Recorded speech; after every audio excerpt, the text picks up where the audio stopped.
Sergeant Blake stood silently near the supply crates, adjusting the strap of his rifle.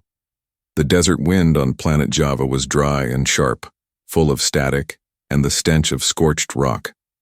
Around him, alien soldiers worked in small groups, tall, colorful-skinned warriors from different planets speaking in strange accents, but one of them wouldn't stop. Vecra. She was an elite warrior from the Yorkai species, taller than Blake, strong and covered in smooth violet scales that shimmered like armor. Her eyes were gold, always watching, always judging, and most of all, she never stopped mocking him. "You humans are too soft," she sneered, walking past him slowly. "You speak of war, but your bones are weak. Your skin so easy to cut." Blake stayed calm. He'd heard worse, much worse. Vecra poked him. Again, with the long staff she always carried. "Why don't you speak, Earthman? Lost your courage?" He looked at her. "I don't waste words on noise." That made her smile. A dangerous smile. She leaned in close. "You're afraid. I can smell it." The other soldiers noticed. They didn't laugh, but they watched. Waiting, Blake took a breath. He turned away and then, poke. She jabbed him again, this time hard in the ribs. The staff wasn't sharp, but it annoyed him, like being stung by a wasp over and over again. Something snapped. In one fast move, Blake turned, grabbed her arm, and bit her hand.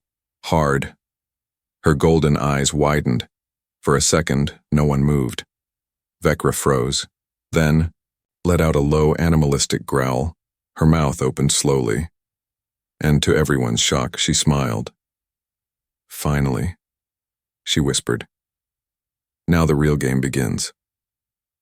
Blake let go and stepped back. He didn't say a word. The air felt heavy, like the moment before lightning strikes. One of the alien officers cleared his throat. Is everything fine?" Vecra didn't even blink. "Better than fine. The human has fire." Blake walked, away, his face blank. But his heart beat faster. That bite, it had felt right, like something primal had awakened. Later that night inside the joint base camp, things got weirder.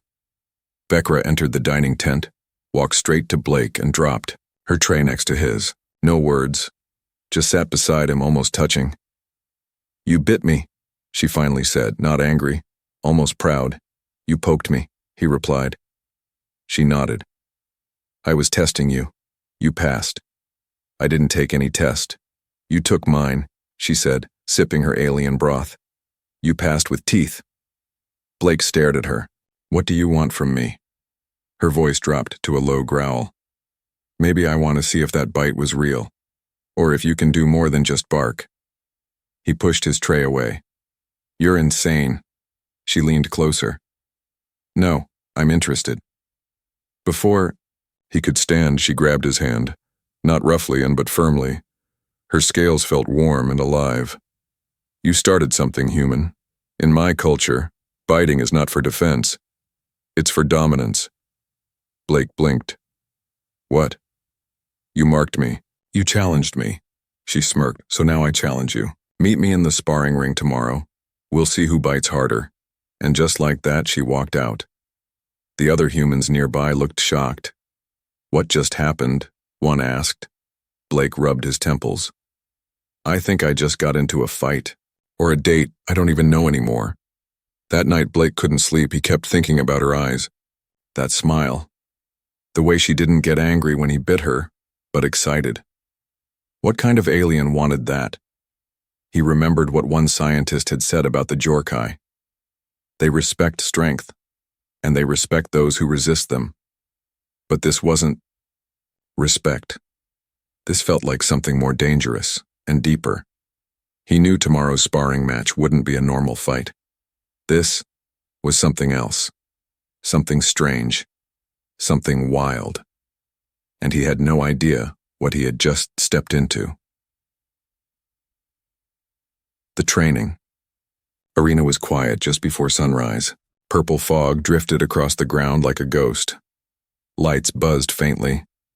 Most soldiers were still asleep, except two. Vecra stood at the center of the ring, her long staff spinning slowly in her hands. She wore no armor today, only flexible, combat gear that hugged her powerful alien frame. Her golden eyes scanned the mist. He showed up. Sergeant Blake. Hair messy, sleeves rolled, calm face. But his eyes, they were sharp, focused, ready. "You came," she said with a smirk. "You made it public. If I didn't show, I'd look weak." She tilted her head. "So, you care what others think?" "No," he said. "I just don't, like unfinished business." Vekra's smile widened. "Then let's finish it." The moment the signal light flashed green, she lunged. Blake dodged left. Her staff swung past his face, just an inch from cracking his jaw. He stepped back, grounded, himself. This wasn't like any training he'd done before. Vekra moved like a dancer, but one raised by wolves. Fast, wild, controlled only by instinct. Blake blocked a strike and kicked her leg. She rolled with it, laughed, and flipped back onto her feet. "This isn't about winning," she said, while circling him. "It's about dominance, and you started it. I only bit you because you wouldn't stop poking me." "Exactly. And now we're here." She lunged again. This time, Blake caught her wrist. He twisted, pulled her forward, but she used his own strength to throw him down. He hit the mat with a grunt. She dropped on top of him, pinning his shoulders. Their faces were inches apart. "I could break you," she whispered. Blake's hand shot up, grabbing her throat lightly. Not choking, just holding. "No," he whispered back. "You want me to." That moment froze. No one watching, no crowd, just the alien and the human, breathing heavily, staring into each other's eyes, caught in something much older than war. And then she kissed him, but not soft, not romantic. A sharp, almost primal press of lips. Quick, bold. She stood and backed away. "You passed again." He sat up, confused. "What the hell was that?" "In my culture," she said, brushing off her knees, "when someone challenges dominance and survives, they're either a rival or a mate." Blake blinked. "Excuse me? You've marked me with your bite, and now you've pinned me with your hands." Her voice softened. "You don't realize it, but to me, that's courtship." He laughed. "I was fighting, not flirting. Same thing where I'm from." Later that day, Blake sat alone in the mess hall, sipping his synthetic coffee and staring into space. "What's wrong?" asked Corporal Jennings, one of the few humans on base. Blake shook his head. "I think I accidentally got engaged." Jennings choked on his drink. "You what?" "Yeah. I bit her yesterday. Sparred with her today. She kissed me. Said I passed some kind of alien love test." Jennings stared. "You've activated warrior mating rites. That's like sacred ritual stuff." "I didn't mean to," Blake whispered. "She kept poking me. I just reacted." "Bro," Jennings leaned in. "You better fix this before she brings you to her family or worse, her nest." Blake groaned. "I just wanted to survive this war. Now I might have to marry a lizard woman." From the far end of the hall, Vekra walked in. Everyone moved, out of her way. She spotted Blake, tilted her head, and gave him a slow blink. Jennings whispered, "Yep. That's an alien love blink. You're doomed." That night, Blake found a message carved into his bunk wall. "Next bite. My turn." Vekra, he stared at it for a long time, not sure if he should be scared or excited. Blake didn't know whether to laugh or run. Ever since the sparring match, Vekra had been following him, not in a creepy way, but in a way that made everyone else back off. She walked beside him during patrols, sat next to him during briefings, watched him while he trained. And then there was the message scratched on his wall. "Next bite, my turn." Blake tried to ignore it all, but ignoring Vekra was like trying to ignore a thunderstorm. She wasn't subtle. Things got worse when Commander Ralton, the alien squad leader, called Blake into the strategy tent. "You bit a Jorkai warrior?" the commander asked calmly, but with glowing red eyes. Blake cleared his throat. It was a reflex. Ralton leaned closer. Do you know what that means in her culture? Blake frowned. I assumed it meant I was going to get punched, Ralton sighed. It means you have invoked Zithtoral, the right of claim. Blake blinked. What does that even mean? It means, Ralton said slowly, that unless you reject her publicly untown and violently, the rest of her clan will see you as her future mate. Blake leaned back in his seat. Future what? Ralton's voice dropped. You must be careful, human. The Jorkai do not handle rejection well, especially not warriors like Vecra. Blake rubbed his temples. So, either I offend her whole species, or I accidentally marry her. Ralton nodded. Yes. Later that evening, Blake tried to avoid everyone. He snuck into the tech bay to fix his rifle. It was quiet there, or so he thought. Vecra was already inside, leaning against the wall. Waiting. I thought you might come here, she said softly. Blake didn't look at her. Are you tracking me now? Not hard. You smell different from the others. Less plasma, more salt. He sighed. Look, Vecra, this whole thing, us, it's a misunderstanding. She tilted her head. Misunderstanding? You bit me. You sparred me. You looked into my eyes. That wasn't love. That was war. To my people, she said. Stepping closer, there's no difference. Blake put down the rifle. I'm not one of your people. Vecra paused. For the first time she looked hurt. I know, she said. But for the first time in years, I felt something. That matters. Blake shook his head. Vecra, you're strong. You're terrifying. You could crush me if you wanted to. Then why haven't I? She asked softly. Blake had no answer. 2 days later, things exploded. Another alien female, soldier, this one from the Volari species, tried to sit next to Blake during mess. Vecra entered the tent, her golden eyes locked onto the scene. She walked up without a word, grabbed the Volari female's tray, and flipped it over. Food splattered everywhere, the entire tent went silent. Mine, Vecra growled. Back off. The Volari stood, claws raised. He's not your property. Vecra didn't blink. He bit me. A gasp rolled through the crowd. The Volari laughed.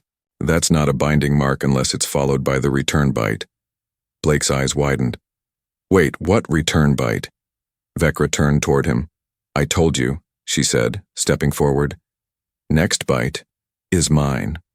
She leaned in. Fast. Blake had no time to move. She bit his shoulder. Hard. Not to injure, but enough to leave a mark. He winced. Seriously? The entire tent started whispering. Some were amused. Others looked impressed. Vecra looked down at him. Now it's done. What's done? He said. You're mine, she said calmly. And I'm yours. Blake froze. His whole life had been war. Missions, orders. This was something else. Something wild. Alien. Intense. Vecra, he said slowly. This is too fast. She nodded. Then slow it. But don't deny it. That night, Blake sat outside, the base under 2 alien moons. His shoulder still stung from the bite. He didn't hate it. He didn't like it either. But somewhere deep down, he didn't feel alone anymore. And for the first time since the war began, he wondered what it would be like to truly belong to someone, even if she was a terrifying, arrogant, bite-happy alien warrior. The storm hit faster than expected. Thick. Clouds rolled over the red skies of planet Zava, and a sandstorm swallowed the outpost in minutes. Visibility dropped to 0. Radio signals crackled, failing across squads, and somewhere inside that chaos, Sergeant Blake was stuck with Vecra. Great, he muttered, trying to find the GPS signal. Of all people, Vecra stood behind him, her tall frame almost glowing in the orange sand haze. You're welcome, by the way. For what? for saving your soft, squishy life when that sand lizard tried to eat your foot. Blake looked down. The creature's corpse still twitched beside them, 3 meters long with acidic fangs. I was handling it, Blake said. You were screaming, Vecra said flatly. I was surprised. You sounded like a baby Glock beast, he sighed and kicked a rock. I'm really starting to think biting you was the worst decision I ever made. Vecra smirked. You say that, but you haven't tried biting me again. They moved deeper into the ravine, trying to find higher ground and a signal. The mission had gone completely off track. This was supposed to be a simple recon, but now half their squad was missing, the storm wouldn't let up, and they were being hunted by desert creatures. Still, Blake felt oddly calm. Maybe it was adrenaline. Maybe it was Vecra. Or maybe it was the way she stayed close to him, not just to protect, but to test him. Again. And again. She bumped into him on purpose, caught him when he tripped. And when he tried to lead, she challenged him. Constantly. Let me take point, she said. No, Blake replied. You follow me. She crossed her arms. You want me to follow? Then prove I should. He stepped close. Too close. I already bit you, didn't I? He said. Her eyes flared golden. You think that makes you the leader? No, he said quietly. But it means I'm not scared of you. Vecra stared for a second, then smiled. Good, because the next creature is behind you. Blake spun and fired. One shot. Direct hit. The creature fell.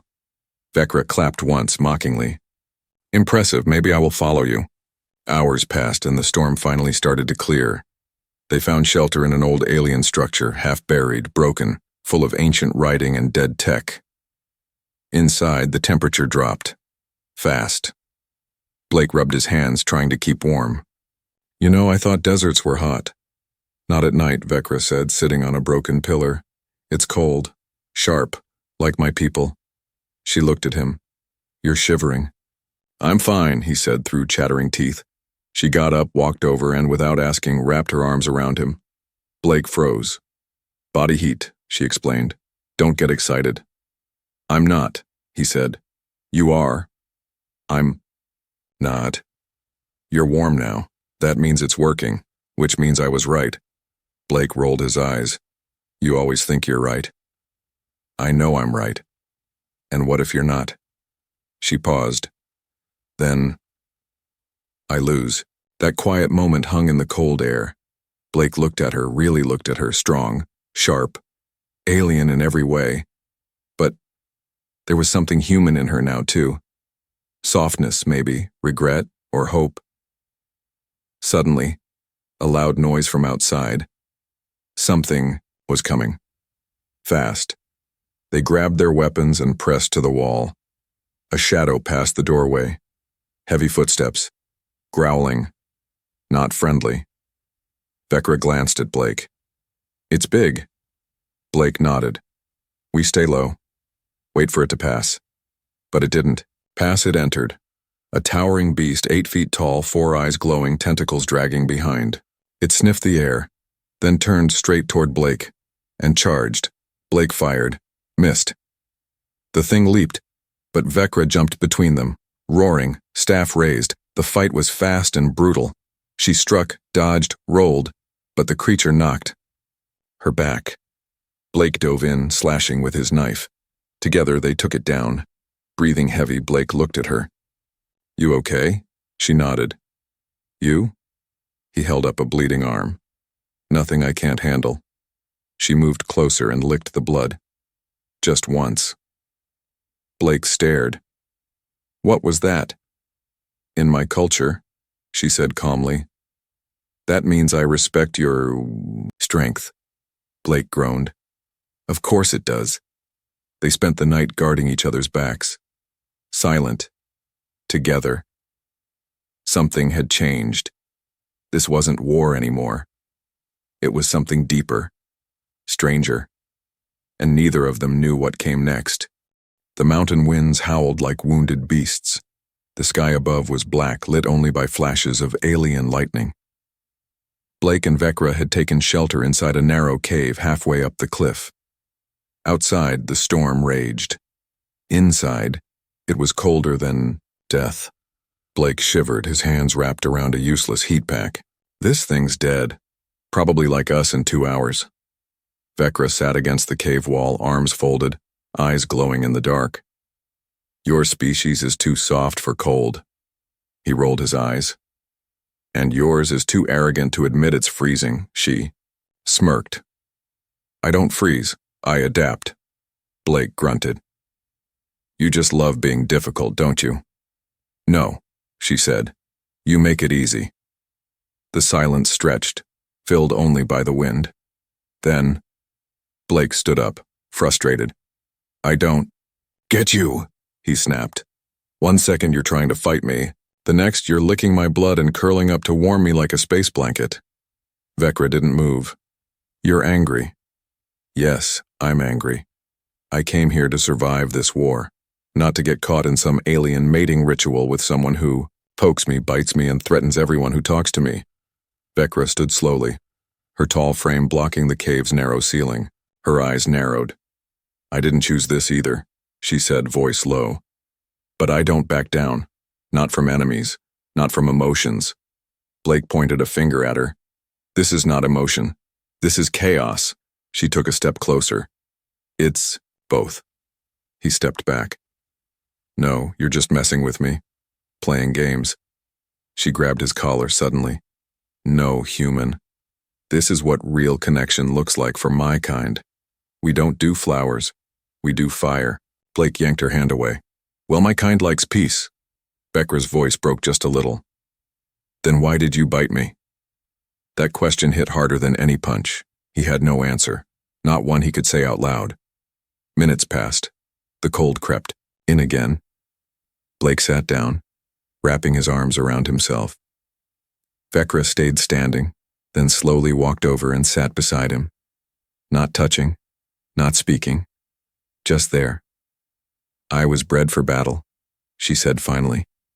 Trained to win, to dominate, to lead, but no one ever bit me. No one ever looked me in the eyes and pushed back. Blake stared ahead. And now, she said softly. I don't know what I want, but I know it's something I've never felt before. The wind softened. Just a little. Blake sighed. I didn't mean to mark you. I was just angry. You were real, she whispered. Another long pause. Then slowly Vecra removed the heavy wrap from her shoulder and wrapped it around Blake's back. Her hand rested lightly on his. I won't touch you again, she said, voice steady. Not until you want me to.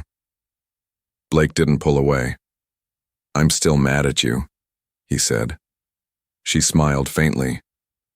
I'd be worried if you weren't. An hour later they sat beside each other, sharing breath, their shoulders touching.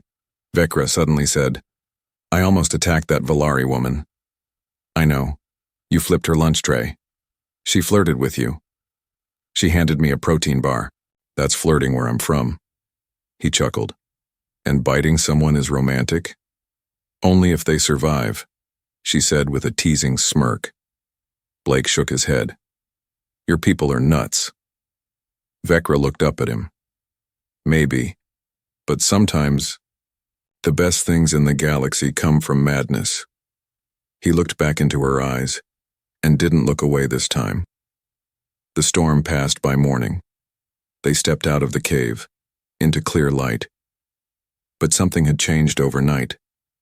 They weren't just allies now, they weren't enemies either. They were something complicated, something fragile, something real. The war was almost over. The enemy lines were collapsing, surrender calls echoed through the comms, and the Alliance base buzzed with victory. But inside Sergeant Blake's mind, the real war had just started. And it wasn't on the battlefield. He stood in the main hangar watching supply ships being loaded. It was quiet, peaceful, almost too peaceful. Then he saw her. Not Vecra, Lieutenant Mara, a human exobiologist from the science wing. Smart, friendly, and smiling at him. Hey, Blake, she said, walking up. Didn't think you'd survive. Planet Java. He smirked. Neither did I. They talked, laughed. It felt normal. No biting, no growling, just conversation. But behind them, something was watching. Vecra, golden eyes, still, silent, burning. That night, Blake returned to his quarters. As he entered, the lights flickered on. She was already inside. Vecra, waiting. You enjoyed talking to her, she said calmly. Blake blinked. You broke into my room? The door was unlocked. No, it wasn't. I unlocked it. He sighed. It was just a conversation. She touched your arm. It's called being friendly, Vecra's voice dropped. I don't like competition, Blake crossed his arms. That's not your choice. She stepped closer. You marked me. I marked you back. That means, no, he interrupted. Firm this time. That means nothing unless I choose it. Vecra froze. Her entire posture changed from dominant warrior to something else. Something wounded. You don't choose me? She asked, barely audible. Blake looked away. I didn't come here to fall in love with an alien who sees every emotion as a challenge. Silence. Then Vecra whispered, You think this is love? Blake frowned. Isn't it? No, she said softly. It's something deeper. In my culture, when two warriors mark each other and survive life or death together, it means they are soul-bound. He stared. What does that even mean? It means our hearts are in the same rhythm now, even if you don't hear it yet. Blake stepped back. I'm not ready for that. She nodded slowly. Then I must let you go. But as she turned to leave, Mara entered. Oh, Mara said, blinking. Sorry, I didn't mean to interrupt. Vecra's face shifted, calm to ice in one breath. Blake tried to speak. Mara, maybe come back. Too late. Vecra stepped toward Mara. You want him? Mara looked confused. Excuse me? You flirted. You touched him. Now you challenge me. Mara backed away. What is wrong with you? Vecra growled. Back off, or fight me. Mara, leave. Now, Blake ordered. Vecra turned toward Blake. She's weak. She can't survive your fire. I don't want fire every day, he yelled. Sometimes I want quiet, peace, someone who won't turn everything into war. Those words hit Vecra like a blade. She didn't shout. She didn't growl. She simply turned around and walked out. For the next few days, she didn't appear. Not during meals, not on patrol, not even in the victory celebration. It felt wrong. Blake tried to focus. Tried to enjoy the silence he thought he wanted. But the silence felt hollow now. He remembered her laughter when she'd mocked him, her calm when the cave got cold, the way she stood between him and death without hesitation, the way she looked at him, not as a toy or a target, but as an equal. No one had ever looked at him like that. On the fifth night, Blake woke up from a dream. Her voice was echoing in his mind. Our hearts are in the same rhythm, even if you don't hear it yet. He got up, walked straight to the outer landing zone and found her sitting alone under the stars, legs crossed, staring into the night. She didn't look at him. He sat beside her, quietly. Minutes passed. Then Blake whispered, I didn't know what it meant back then. But I do now. She didn't answer. I don't want a peaceful life, he continued. Not if it means losing the only person who ever saw me as more than just a soldier. She looked at him, eyes shining under starlight. You rejected me. I was afraid, he admitted, because you made me feel something real. Too real. Vecra leaned forward. And now? Blake took her hand gently. Now I want the fire, even if it burns me. The war was over. Peace talks had begun. Soldiers were being sent home. Bases were shutting down. Ships lined the skies, ready to carry warriors back to their worlds. But Sergeant Blake wasn't going anywhere. Not yet. Not without her. He stood on, The edge of the landing platform, wind brushing his face. The desert sun was rising, soft, golden, nothing like the battles they'd faced together. Behind him, the transport ship roared to life. But he wasn't boarding, because somewhere out, there among the rocks and empty halls of the base, Vecra was hiding. He found her inside the old sparring ring where it all began. She was alone, her back to him, facing the dusty circle where he had once bit her, and where she had claimed him in return. She didn't turn when he entered.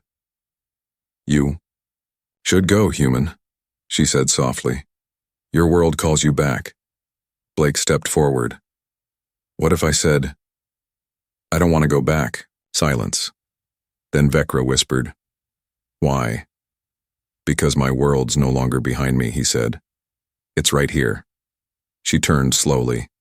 Her eyes, those fierce golden flames, looked different now. Tired, wounded, but still burning. "After everything," she said, "you still want me?" Blake nodded. "I thought I wanted normal, safety, silence." He stepped into the ring. "But now I know. I want the roar. I want the fire. I want you." Vecra stepped toward him slowly. "My people won't accept it. Your people won't understand it." Blake smiled. "Then let them stare." She tilted her head. "You're choosing this?" He took her hand. "I'm not choosing a fight." Then he pulled her close. "I'm choosing my equal." Her eyes widened. And then slowly, she extended her hand. "Then honor the bond," she said. Blake raised an eyebrow. "How?" She leaned in, baring her shoulder. "Bite me again, human." He blinked. "You're serious?" "It's how we seal it," she said. "In my culture, one bite starts the fire. The second makes it eternal." Blake hesitated, then smiled. "Fine, but don't blame me if I leave a scar." He leaned in and bit her shoulder just enough to mark not to hurt. She shivered, not from pain but from something deeper. When he pulled back, she whispered, "It is done." Blake chuckled. "Well, now I'm probably married." "Not married," she said. "Bound." Sounds scarier. "It is," she said, "but it's real." Hours later, the base prepared to shut down, but 2 soldiers remained behind, 1 human, 1 Jorkai. New orders came in. The Alliance had started a mixed-species diplomacy project. The first co-command post would be set up on a neutral moon. Blake and Vecra were assigned to lead it. Coincidence? No. A quiet nod from Commander Ralton proved it was no accident. "You bit her," he had said with a smile. "Now bite the galaxy together." As their shuttle lifted off, Vecra leaned her head on Blake's shoulder. "Still afraid of me, human?" Blake smiled. "Only when you smile like that." She grinned wider. And somewhere in the stars, a human. And an alien warrior prepared to face a galaxy that didn't know what was coming. Together, bitten, bound, and burning with something far stronger than war.